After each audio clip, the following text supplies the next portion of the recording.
I'm James Hughes, bioethicist and resident technoprogressive. And I'm Nir Isakovich, philosopher and resident Luddite. And you're listening to Prosthetic Gods, an optimist and a grump on tech, a podcast where we explore the social, ethical, and political impacts of emerging technologies.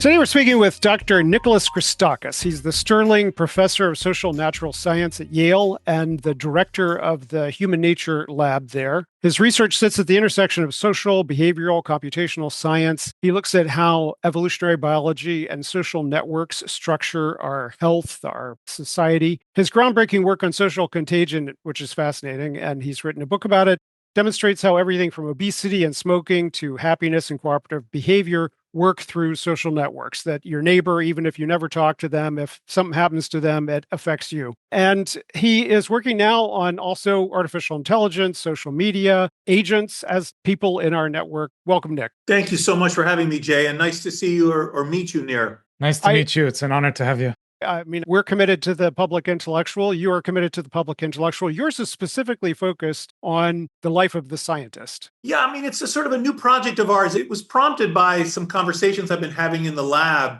You know, I'm seeing that a lot of early stage or early career scientists have some anomie, and which has been accentuated by the moves of the Trump administration, against attacking science.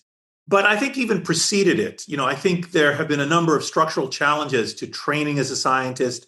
I think there have been some changes in our society and the regard that people hold for the sciences or for scientists. And so it was just a small effort of ours to try to help advance the public understanding of science. And in addition, it was coupled with a motivation that we wanted to push back against this, what we see as this tide of unreason that is ascendant around the world, where there are all these forces of ideology and authoritarianism that seem to suggest that you can specify what is true simply by saying it, and sort of an abandonment of the scientific method. So we launched this vlog. It's not about the content of science. It's about the craft of science. It's about the everyday life of what is it like to be a scientist? What are some of the challenges in doing science? And it has a mix of highfalutin kind of aspects, like what is the feeling of discovery like? Or what do you do if your work is abused? To very pragmatic things that an 18 to 30-year-old early stage scientist would be concerned about, like how do you ask for a letter of recommendation? Or how do you cope with your paper being rejected? Or, how do you maintain a network, a professional network as a scientist, and so on. So we release these weekly, very highly produced 5 to 10 minute vlogs. And, it's getting some traction and we're happy with where it is, but we certainly would welcome anyone else that's interested to participate. Excellent. And we'll put the link to it in the show notes. Absolutely. You've also been working recently in Honduras and India, exploring ways that your network approach can be applied. I don't know if you know, actually, at UConn, when I first landed here in the 90s, I was working with Heckathorn and other sociologists there, and we were doing respondent-driven interventions and research and trying to use network effects in as a public health intervention. Yeah, so I became interested in I've spent the last 25 years studying human social interactions. So we study all aspects of human social interactions. And the work began initially with looks when I was still at Chicago, the University of Chicago, when we first met, with examining the widowhood effect, or the increased probability of the recently bereaved to die.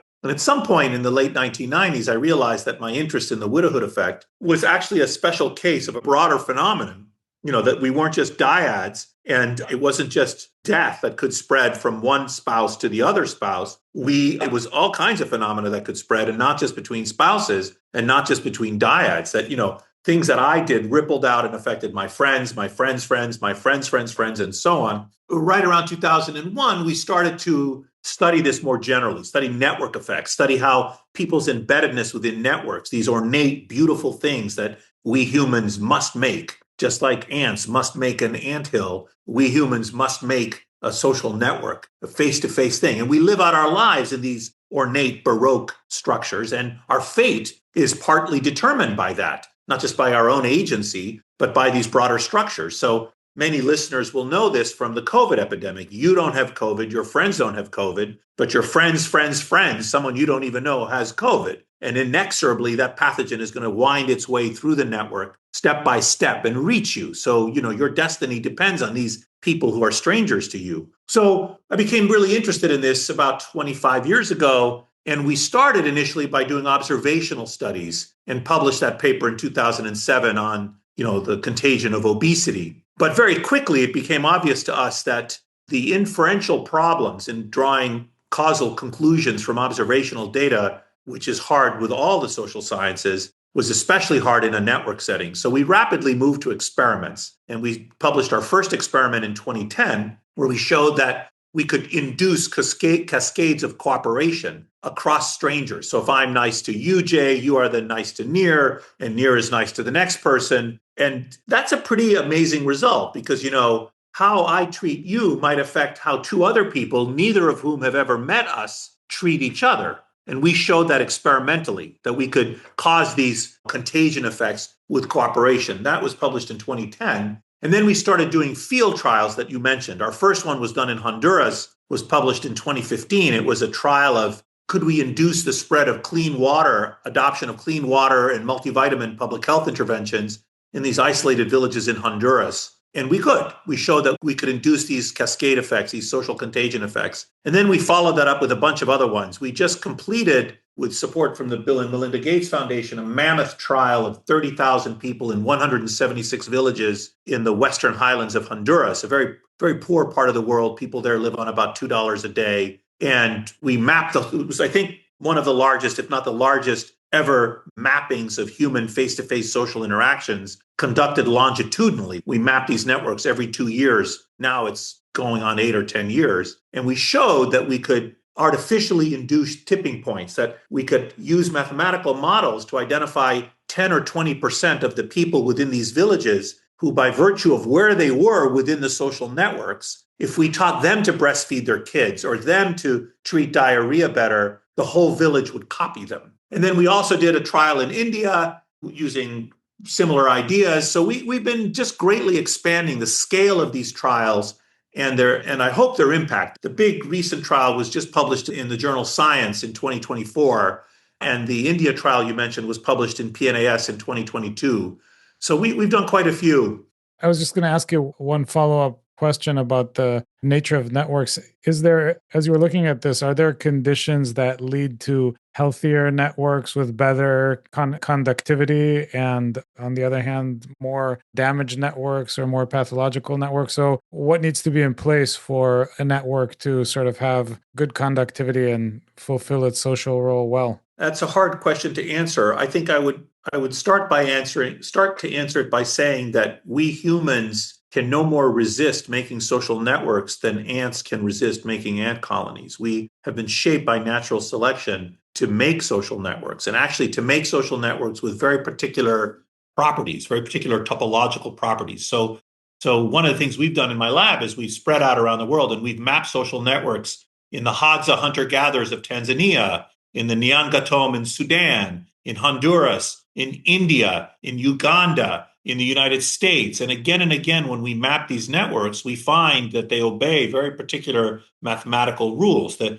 the topological structure of the networks that humans make are in some sense inexorable because they've been shaped by natural selection, just like all human beings have a pancreas that in an ideal world works in a particular way. Now, that doesn't mean it can't become deranged, right? Like if you raise a child in an obesogenic environment, their pancreas will function differently than a normal healthy pancreas. Or you can have an insult to your pancreas and it stops working. You can get diabetes. Of course, there can be, just like your body can manifest a deflection from, let's say, the normal healthy trajectory. Social systems can do the same thing. But underlying that, there is a fundamental reality. And my lab has done a lot of work to explore that over the years. But you've also looked at social networks in terms of social media and the ways that contagion spreads in Facebook and other places. Yes. And one of the big concerns and empirical evidence is that those are polarizing networks, that they that they create more divisiveness than would otherwise be there. Yeah. So is that an example of technology creating a maladaptive network? Yeah, to some extent. But see, the thing that interests me is, and Nir was asking about, can there be dysfunctional networks or variation? And the answer to that is also yes. I mean, there can be structures that emerge for a variety of reasons that aren't particularly conducive to the kind of things we would want. And of course, but sometimes it can be deliberate. A terrorist cell organizes itself in a very different way than a group of friends does, deliberately, so that if one of them is interdicted, they don't know all the information that's available to everyone. The topological map of a terrorist cell is very different than the topological map of a friendly, military team or a friendly scientific co-authorship group, for example. So some of the times that our deviations from, let's say, our normal network structure is deliberate. Other times it's incidental. Like if you live in a very challenging kind of a environment, if the environment is just like your body can become unhealthy if you're starved, social networks can become deranged if they are let's say a resource constrained environment. And in one of my books, in my book Blueprint: The Evolutionary Origins of a Good Society, I talk a little bit about shipwreck groups. I look, for example, at the natural experiment of groups of humans who've been wrecked on an isolated island and then have to make a social network from scratch, reestablish a kind of social order, and explore the circumstances under which they are able to do that well or poorly. But I want to go back to Jay's thing about online networks, because, what I've been focused on, in a way, is the underlying common structure of human social interactions onto which all of the modern technology is grafted. So lots of people ask variants of that question you just asked. How are online networks different than face-to-face networks? And my usual answer is a kind of unsatisfying. They're the same but different. And they're the same because they exploit our ancient predilection to friendship, right? They are in the service of our desire to have social interactions with each other. And they exploit our ancient innate influenceability. The fact that we naturally copy each other isn't something that has been engendered by these modern networks. It's something that they exploit. So we have these ancient predilections, which are what interests me, but then they're put on steroids by these modern social media things. It's a little bit like, the analogy I give is like soap operas. When we were kids before social media, soap operas were very popular with lots of people because they exploit our ancient interest in gossip and in paying attention to other people's, sex lives. And the soap operas didn't create those interests. They just served those interests. And modern social media does the same thing, right? Except instead of being fictional characters, you're now every day exposed to the best lives being experienced by any one of your 1,000 social contacts. I think what has happened is, and many people have talked about this, these online platforms, as I said, exploit these ancient proclivities and also in some ways make them worse, like the divisiveness you mentioned, or the echo chambers, or the polarization is a kind of byproduct of the monetization of our attention and desires. So a question that then flows directly from this: you've done all this amazing work showing that some of our pro-social behaviors have evolved, and that we've evolved for love and friendship and cooperation and not just for competition. So this is something that Jay and I often argue about in the coming age of designer babies, where the upshot is going to be that natural selection is going to be replaced by artificial selection, and that we will sort of functionally, increasingly, with the advent of CRISPR, take over evolution.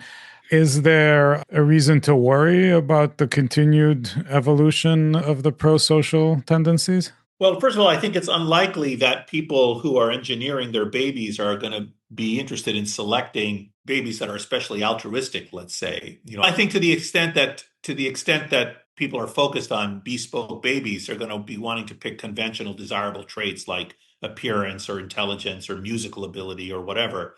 And there'll be relatively few people who will be trying to engineer a baby that's a moral exemplar. I mean, some might, but I do agree with you that to the extent that this future comes to pass, it could corrupt or set back or interfere with our evolved tendency to be nice to each other. Many listeners probably take it for granted that they have friends, or that our species have friends. but this is actually a very unusual phenotype. So we, like other sexually reproducing species, have sex with each other. We mate with each other. And that is, widely distributed, that phenotype in all, sexually reproducing organisms. But we also form volitional, long-term, non-reproductive unions with unrelated conspecifics, which is the definition of friendship. And this is very rare in the animal kingdom. We do it, certain other primates do it, elephants do it, and certain cetacean species do it. This capacity for friendship, which incidentally lies at the core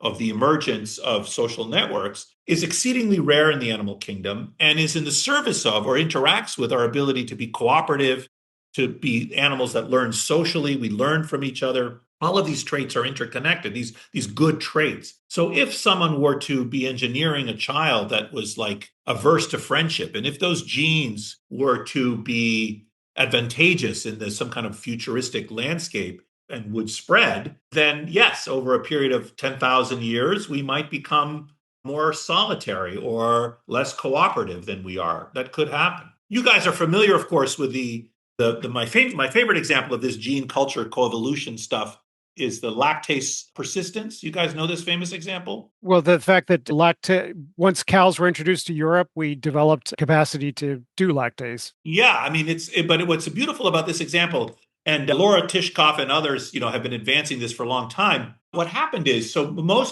our ancestral state through the Pleistocene was to only be able to digest lactose, the key sugar in milk, using an enzyme called lactase in infancy. And you would never produce the enzyme lactase after you were 2 or 3 because you never drank milk again. Like after you were weaned, you never encountered milk again. And for hundreds of thousands or millions of years, this was the state of all of our ancestors. They made lactase as infants, and then they stopped making lactase when they were weaned because it would be wasteful and evolutionarily maladaptive to make lactase. Until multiple times between 3 and 9,000 years ago, not just in Europe, but initially in North Africa, human beings domesticated milk-producing animals. We invented the technology, we invented the culture of how to, first of all, we domesticated the animals, which itself is a cultural innovation, but all the other stuff that goes with it, the knowledge about how to herd the animals, the sticks we use to herd them, making the pens, the social organization to manage herds, and all of this stuff. And it's different for camels and for goats and for cows and for sheep and so on. Multiple times we had a cultural innovation to do that. And then our ancestors were now suddenly in an environment which had milk in it. And therefore, those among us who had lactase persistence into adulthood could outsurvive those who did not. And this is a beautiful illustration about how culture, a human product, can change the course of human evolution. So pretty much every human being alive today that can drink milk as an adult, it's because our ancestors domesticated milk-producing animals. We're all different. We are alive, and our children will be more myopic because of medieval lens grinders, 1,000 or 10,000 years from now. And same goes with CRISPR and all these other innovations. These are cultural artifacts. CRISPR is the modern-day equivalent of domesticating camels. And so the trajectory of human evolution is going to change as a result of modern medicine. People who otherwise would have died will survive and reproduce, and the gene pool of our descendants will change. Same, by the way, with climate change. To the extent that climate change lasts eons, there will be different humans alive and climate change is a human-caused change in the environment, just like producing milk in the environment. So there are many, many examples of this. They're magnificent. And there's a wonderful guy called Ken Lala in England who does a lot of work on gene culture coevolution. And again, it's a topic I discuss in Blueprint. So I think CRISPR is going to change, and the kinds of people that are alive in the future, once genetic engineering becomes more widespread, there will be when they're germline CRISPR, so not just somatic, not just treating sickle cell disease, but even the sicklers. So even people with sickle cell disease, if we use CRISPR as we should to treat monogenetic diseases, thereby enhancing their survival, they will preferentially pass on more sickle cell trait than otherwise would have been transmitted. I guess, Nick, one follow-up question about the analogy there, though. If CRISPR does fulfill the promise, and if we use AI to improve our understanding of the path from genes to traits so that we can use CRISPR more comprehensively, then it's not so much analogous to domesticating a cow or a camel, but domesticating a cow and figuring out new forms of agriculture and figuring out new forms of transportation at the same time. So, in other words, I think the promise or peril or both of CRISPR is that it will let us introduce a systemic change rather than introduce one sort of variant into the environment. If that's the case, it seems to me that our traditional understanding of evolution, for better and worse, goes out the window. Well, it's evolution squared, right? We're evolving our ability to evolve. Yeah, I mean, there's a lot in that question. I would just say that I'm not taking a stand on this in the sense a little bit, I'm very worried. I'm not as techno-optimistic as I'm inferring that Jay is. Yeah. I'm not as techno-pessimistic as I'm inferring that you are.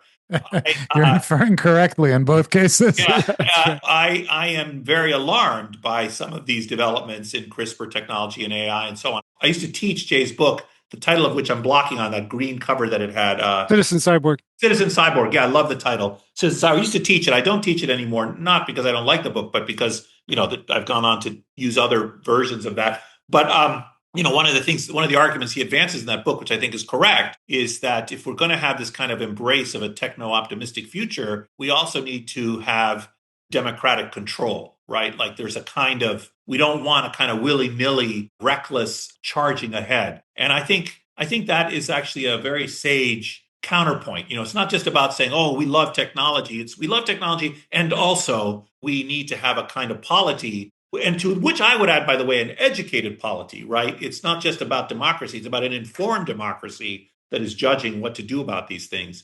On the AI thing, I just have to tell you a story because why I'm sort of in the middle ground, the sort of via media that I'm in, is that, have you ever seen Fiddler on the Roof? Do you know the movie Fiddler on the Roof? Yeah, so there's a scene in Fiddler on the Roof where the protagonist, who's Reb Tevye, is a poor milkman in the village of Anatevka. It's a Jewish village in pre-revolutionary Russia. And Reb Tevye goes, a very lovable, deep human being, and he goes to the village center, and there's a big argument that's waging in the village center. And someone makes an argument, and Reb Tevye goes, "You're right." And then someone else makes the opposite argument, and Reb Tevye goes, "You're right too." And then a third person says, "Reb Tevye, they can't both be right." And I think about this all the time now because when I listen to the debate about artificial intelligence, I hear these very intelligent computer scientists or tech billionaires that say AI is fantastic and it's going to lead to this incredible future. And I'm persuaded by their arguments. And then I listen to other computer scientists and other tech billionaires who are extremely alarmed and are very worried.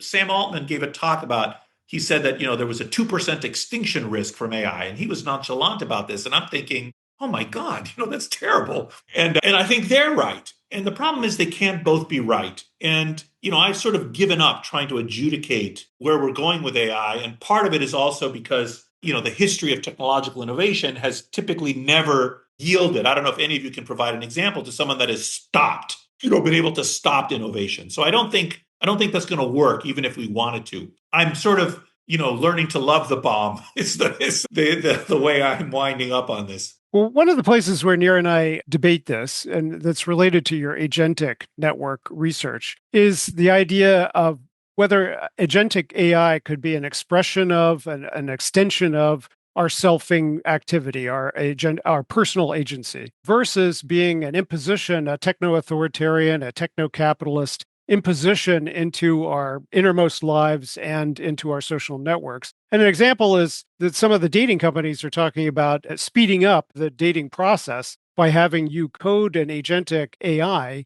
that would represent you as a dater, and then it would go and date other agents out there, and you would, in a matter of hours, accomplish what you would otherwise take months. Now, that's horrifying to some people, but the idea, China right now. That's horrifying to me. It's horrifying to you too. Okay.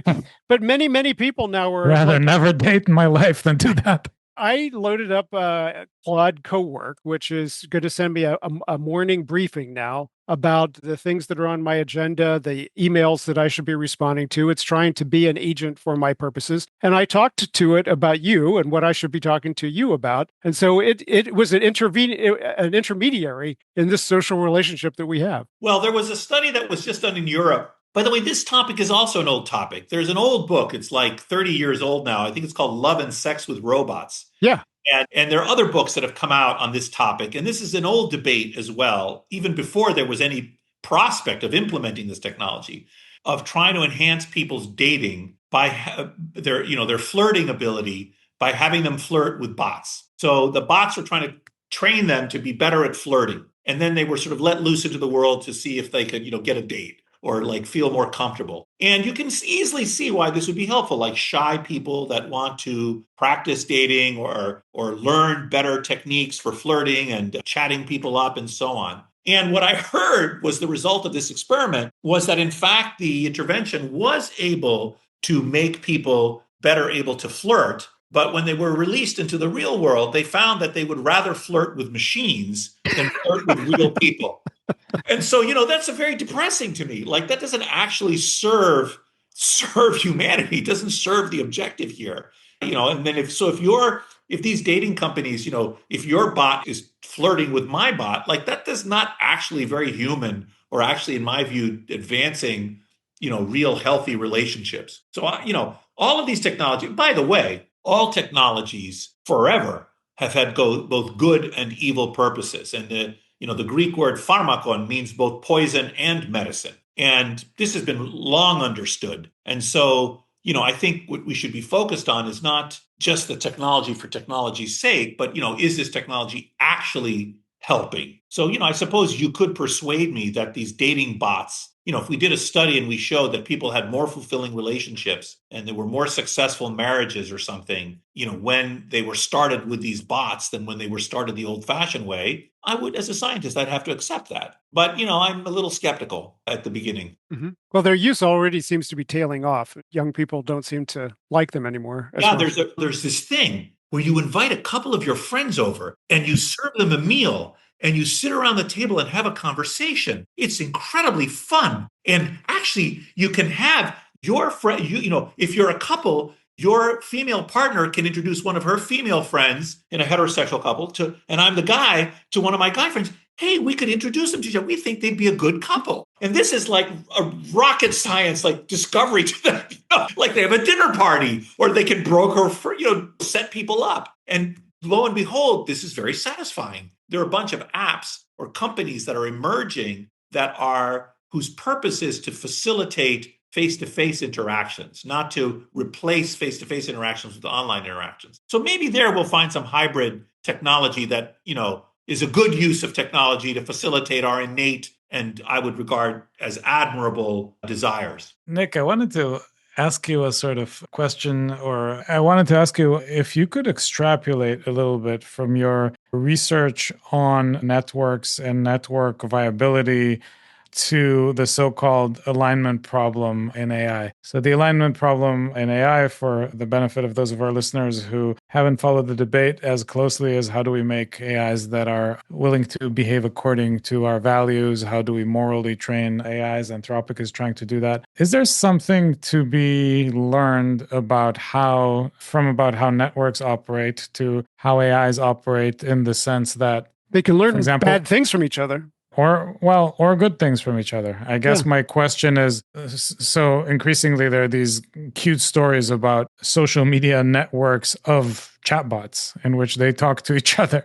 Does a network scientist have something to sort of input into this conversation? Is some of your work potentially promising, interesting, useful for addressing this alignment problem? I mean, I don't know what the direct connection might be between network insights and the alignment problem in AI. I will tell you that I've thought a little bit like you guys have about the alignment problem, because these frontier models, these large language models, are trained on the corpus of all human knowledge, and in some sense are reflections of us. And the question is, do we want to tweak the calibration? I mean, do we want to kind of remove some of the evil qualities we have or not? I recently had the experience I wanted to actually, for our vlog, for the Love of Science vlog, I was going to give a talk on work-life balance in young scientists. And we're going to be releasing that video in the next month or two. And one of the struggles that I have faced is over the course of my career of trained young scientists is that I have consistently said to them that they need to work hard and that it is not uncommon for a young scientist to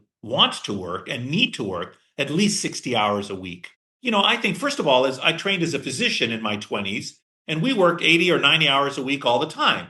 And there are many professions that in your 20s, you work your butt off. If you're a resident in a hospital in your 20s, if you're an entrepreneur, if you're a young lawyer working for a big law firm, you're billing at least 60 hours a week and you're expected to be available all the time. If you're in the military, you're on a boat, you're on a ship in the Mediterranean, and you're always available for work. If you're an artist engaged in an intense period of creativity, you're just consumed by it. You're just working all the time, especially in your 20s. So I think I wanted to, and so to my students, I say, I would be doing you a disservice if I told you that this was a normal job. I think science is a calling. I think it is beautiful to feel so connected to your work that you want to work so much. You have the blessing of having great amount of control, but the downside is that there's a kind of porous border between work and life, and there's a high intensity commitment that's required. In any case, in your 20s, this should be regarded as normal, and so on and so forth. So this is my kind of belief or stance about this. But I wanted to walk it through a little bit with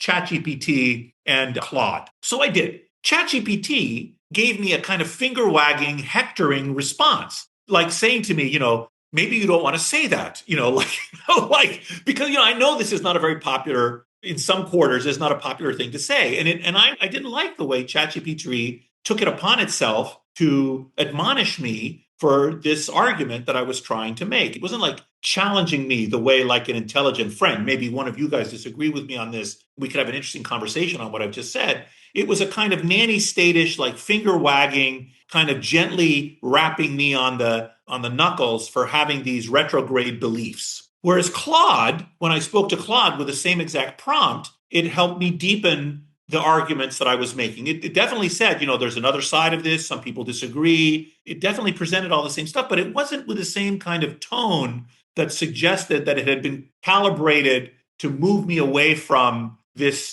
this belief that, let's say, that I had, this argument I wanted to make. I suspect the Chinese ones would give you a hearty pat on the back for your point of view. So I'm using this as an illustration of your point, which is, what is the alignment problem? Like, how, it has the OpenAI model in this particular case for this particular topic somehow been aligned in a way that, might not even necessarily be true or might have some kind of latent ideology that I'm unaware of, to which some of you may say, well, they all have ideologies. So then we're off to the races. I don't know the answer to this. I don't know whether I would even want like a model that faithfully represented all of humanity's knowledge might also include in it a lot of stuff that I would happily censor. But that goes against my very deepest convictions against censorship.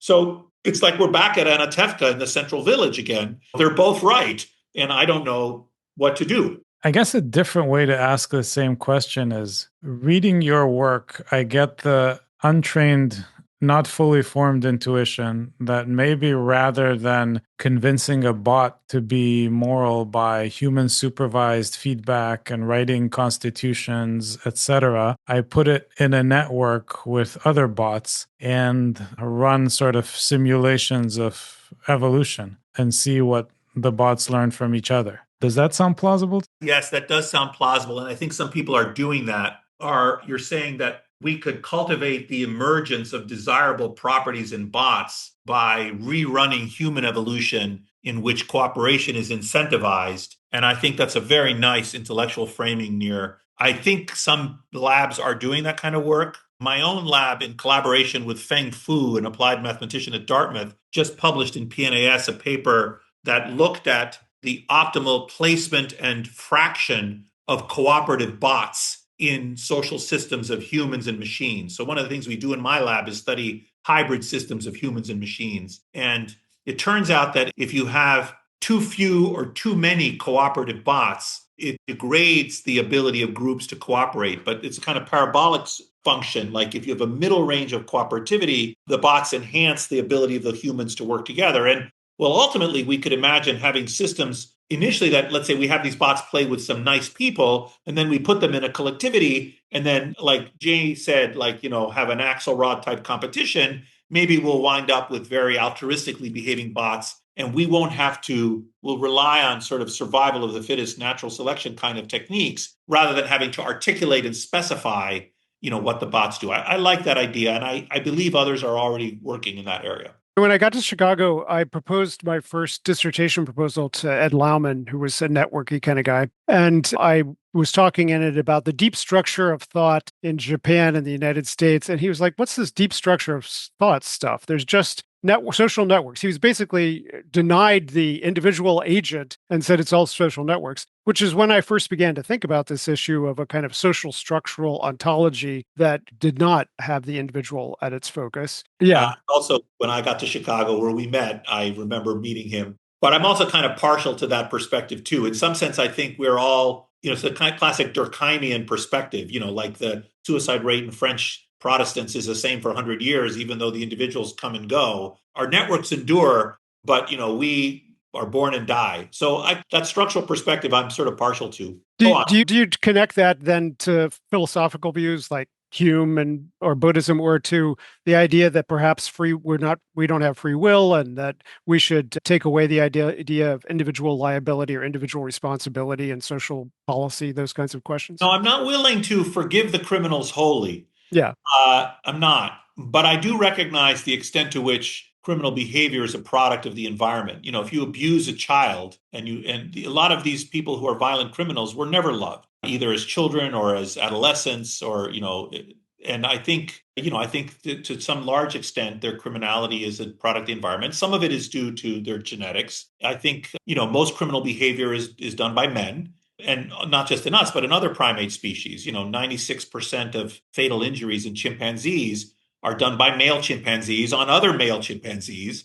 This is not a cultural thing, criminal behavior solely. But on the free will issue, I think it is true that taking the work that I and Ed Lauman and others have been doing about networks seriously does deliver a whack to free will, because it suggests that, and this is the classic Hoffer, who, had so many wry observations about human beings. When people are free to do anything they want, they generally copy other human beings. We are a product of our environment. We think that we are taking our own lives. The suicide example, which is the ultimate manifestation of agency, because we've decided to do it. But actually, no, it's a product of our environment. We think we're gaining weight or losing weight because of our own free will, but that's not the case. It's partly a product of our environment. We've done many experiments in my lab that show just that what people do depends on what's not just their immediate context, but what strangers around them are doing. How nice you are. I can take a group of people and connect them one way, and they're really sweet to each other. Or I take the same people and connect them, engineer the ties between them. We've done these experiments, and they're mean sons of bitches to each other. So this niceness is not a property of individual agency. It's an emergent property of the social system. And I often use the metaphor of carbon for this. We all learned about this in high school. You take carbon atoms and connect them one way, and you get graphite, which is soft and dark. Or you take the same carbon atoms and connect them another way, and you get diamond, which is hard and clear. And there are two key intellectual ideas there. First of all, these properties of softness and darkness and hardness and clearness are not properties of the carbon atoms. They're properties of the collection of carbon atoms. And second, which properties you get depends on how you connect the carbon atoms to each other. Connect them one way, you get one set of properties. Connect them another way, you get a completely different set of properties. And it's the same with human groups. You can take a group of people and connect them one way, and they're really nice to each other. Or connect them another way, and they're not nice to each other. Which means that there are deep constraints on agency, and therefore means that there are deep constraints on free will. And in fact, we evolved to be that way, actually, I would argue. However, to throw Near, I'm assuming, a bone, the same argument, while it's delivering a whack to free will, also elevates free will, because it suggests that when you make a change in your life, a positive change in your life, when you choose to make that change, you can affect not just yourself, but those around you, dozens, hundreds, sometimes thousands of other people copy you or benefit from you. If you quit smoking, it has some effect on the probability your friends will quit, and your friends' friends will quit, and your friends' friends will quit. So many people will benefit when you exercise free will and choose to quit smoking. So I think it's a complicated topic, like what networks mean for free will. Yeah. No, I mean, I'm actually very sympathetic. I'm very much a communitarian. I'm super comfortable with there not being a sort of separate, individuated self that's not embedded in networks. I mean, I think where the argument goes even one more level of abstraction higher is, I think, for Buddhists and for people like Jay, who is a Buddhist, the self itself can be viewed as a network rather than as this sort of rational philosopher sitting in our head directing individually all of our actions. And so that the more accurate description of personal identity or having a self would just be a kind of series of tendencies that or traits that is connected in a consistent type of ways rather than, a continuous coherent personal identity from beginning to end. That's where I have much more trouble. Actually, I don't have trouble. I agree philosophically that's probably true. I just think that the sort of old rational self is a necessary myth and Jay wants to get rid of it. Are you comfortable applying network theory? Jay also has anarchistic tendencies, if I remember correctly. Jay is a chaos agent. We need Nicholas. I'm not a consistent self either. I mean, I say all kinds of crap. Are you, Nicholas? Are you comfortable applying the network theory not only to the weight of free will within a society, but actually to this construct of the self by itself? I'm not sure I fully understood your argument, so I don't want to say something that sounds stupid. But I would say that I do believe that many people have had the experience of their own self not being their own. And, even Socrates writes about the voice. He says, I was going to make this argument, but my voice checked me. So here's a very hyper-rational, exemplar, Socrates, making his arguments, who has a sense that there's some transcendent force that is guiding him. Right. Many, many people have since time immemorial, have had a sense of providence, a sense of the play of the divine, they feel this, or a sense of effacement of the self. And many rituals are designed to efface the self. Many people find that very pleasurable, actually. So I'm not prepared. If you're asking me, is there a sense in which our connection to others can efface the self? I think I would say yes. Yeah. Let me give you, there's this account from David Hume that I think you'd really like, where he famously says, the self is a fiction. You look inside, we never catch ourselves, just this kaleidoscope of quickly changing perception, right? So this is this kind of idea of a grammatical self. But then at the end of that book, at the appendix of the Treatise of Human Nature, he says, actually, if you want to think about it, maybe the self is best understood as a republic that has a structure, that has some sort of constitutional structure.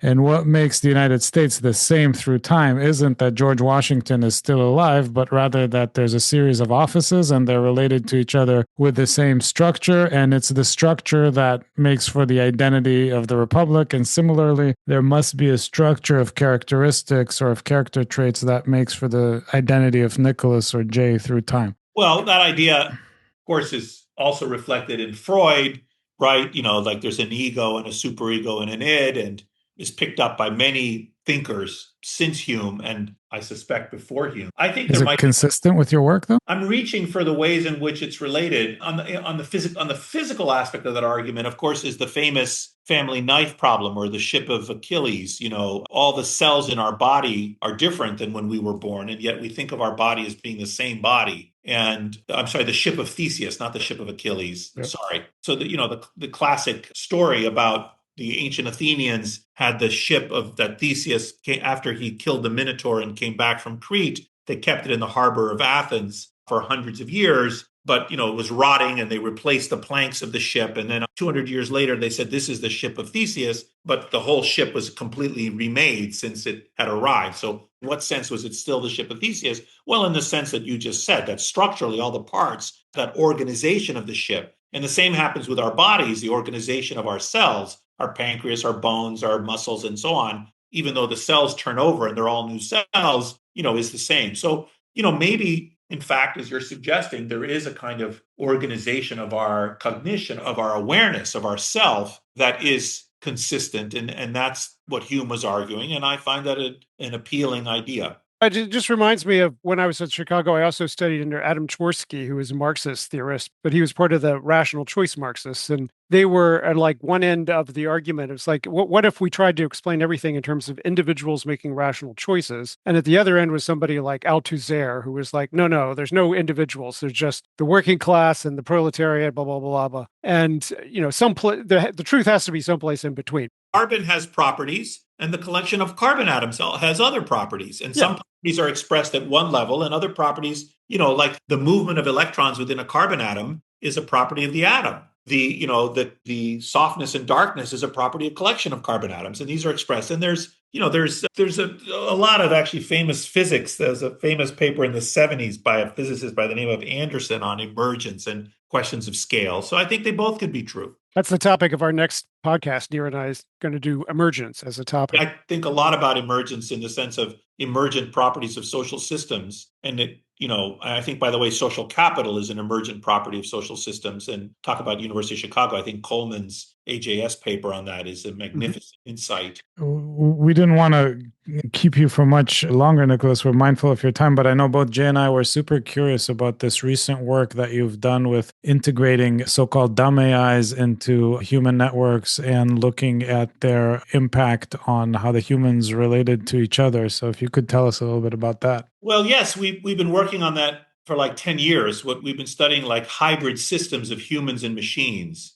And I can motivate our interest by just a little toy model for listeners, which is, the manufacturer of a digital assistant like an Alexa is very concerned with the human-machine interaction. You expect to be able to say, Alexa, weather, and it responds obediently. And that's fine until you bring that machine into your home and your children, in talking to that machine, learn to be rude. And then they go to the playground and they are rude to other children. So what my laboratory has been studying is not human-machine interactions, but human-human interactions in the presence of machines. So we've been doing a lot of experiments on this, creating systems of humans and machines, and then experimentally manipulating the programming of the agents, of the bots. One experiment that we did, for example, this was midway through our 10-year trajectory in this line of work, is working with roboticist Brian Scazzaletti at Yale, and with my graduate student at the time, Maggie Traeger, who's now at Notre Dame. We created a little game, a tablet-based game, where human beings had to lay railroad track from point A to point B. And then they had pieces of track, and then we created little groups of 3 people and 1 humanoid robot. And they sat in a room together, and they each held a tablet, including the humanoid robot, and they would take turns laying railroad track.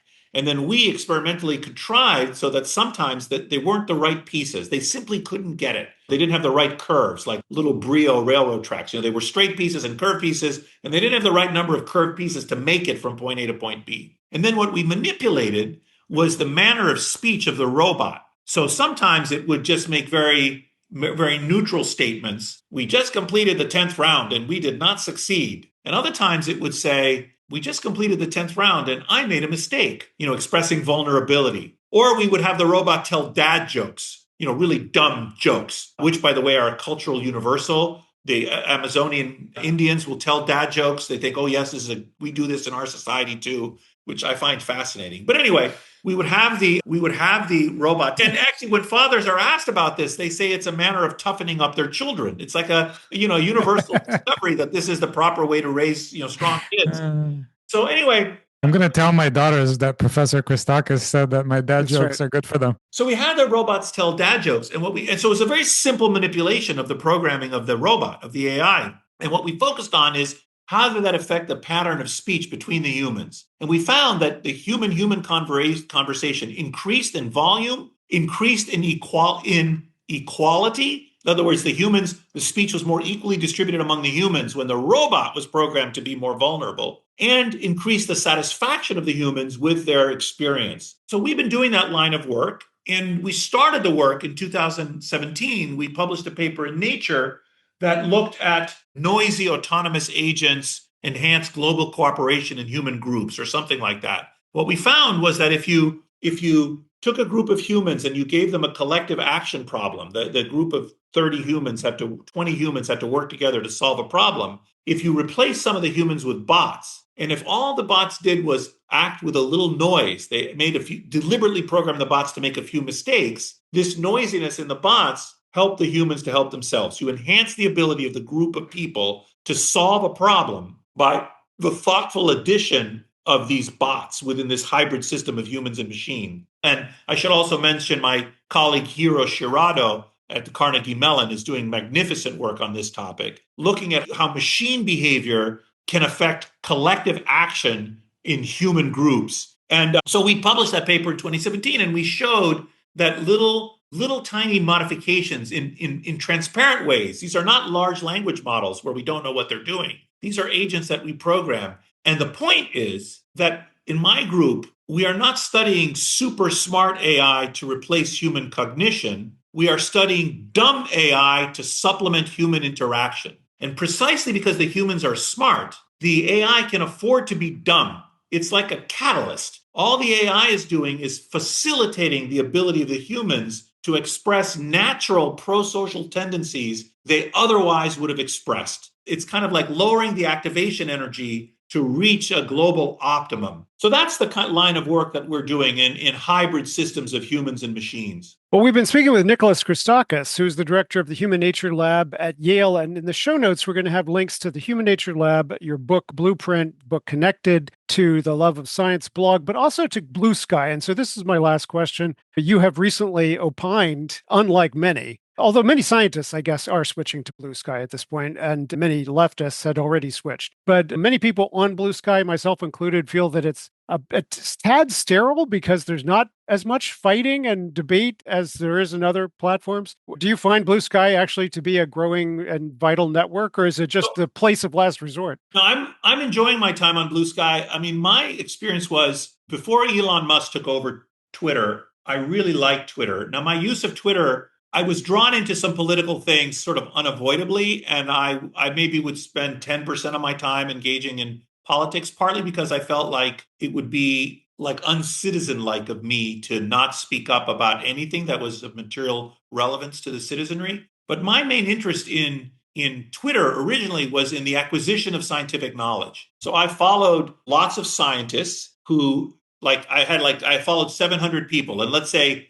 500 were scientists and 350 were in my field: evolutionary biology, sociology, economics, demography. Brilliant scientists who were sending out information every day. And I would have this chronological feed, which I thought was so helpful. Maybe 10% of the references in my book Blueprint I learned about because I was following these accounts. And then I had another 150 scientists who were, in other fields: astronomers, chemists, physicists, people that really interesting scientists, a lot of NASA accounts and so on. And then I had like 200 accounts that I followed that were in other fields, like, former ambassadors or, thoughtful people, journalists, people who knew about things I knew nothing about, musicians, art museums. It was a really enriching experience for me to follow all these accounts and get this feed every day. And then at some point, I felt like I was a parasite. Like I couldn't just follow these accounts without also contributing. So then I started to send out content about scientific topics I knew about. And then during the pandemic, I happened to know a lot about epidemic transmission of disease. I felt like, oh, here's something I can be helpful about. So I started sending out like basic content about epidemiology and viruses and networks and so on. And my account exploded. I got like 200,000 followers, and that was fine. It made me feel useful. And then slowly I got drawn into some political debates, both related to COVID and about free speech issues and so on. And then Musk takes over, and it becomes completely unusable for me. It's all about politics. I don't like the algorithmic feed. I just want the chronological order of the tweets of the people that I'm following. I don't like the For You thing where it constantly defaults you to For You. You have to switch it back to the Not For You setting. The trolling and the anonymous accounts and the Nazism and the fascism were just overwhelming to me. And then I also didn't like the fact that my content that I was producing was then enriching an enterprise that I didn't endorse, let alone the fact that like my private messages were potentially being used to train Grok and everything else. But I didn't want my account to be abandoned or taken over. So basically I kept the account, but it went silent and stopped using it. And then when we launched the vlog like 3 months ago, I felt, well, this was a way I could publicize the vlog, maybe be a small voice in the wilderness on Twitter. So now once a week, I'll tweet out links as we post our vlog stuff. Otherwise, really do nothing on Twitter at all. Like I'll log on once a week, send out that tweet, and then don't.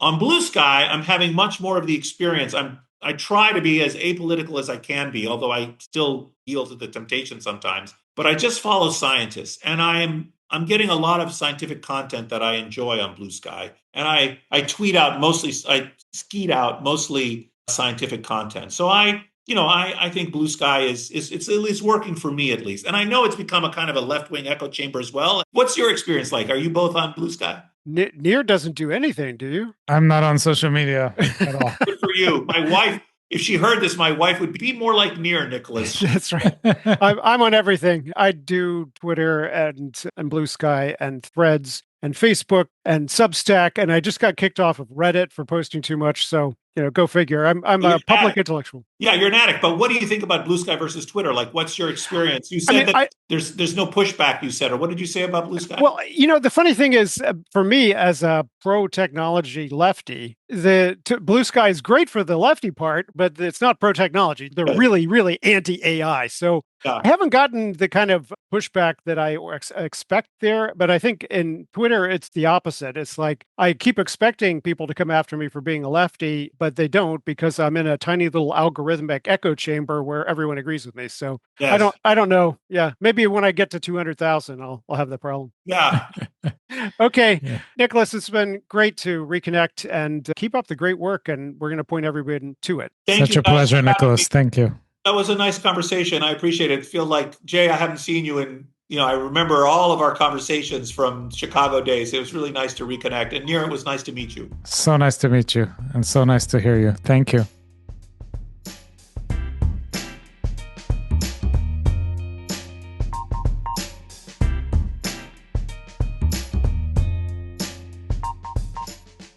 Prosthetic Gods is hosted by me, Jay Hughes, sociologist, bioethicist, and the executive director of the Institute for Ethics and Emerging Technologies, and by Nir Esakovitz, philosopher and director of UMass Boston's Applied Ethics Center.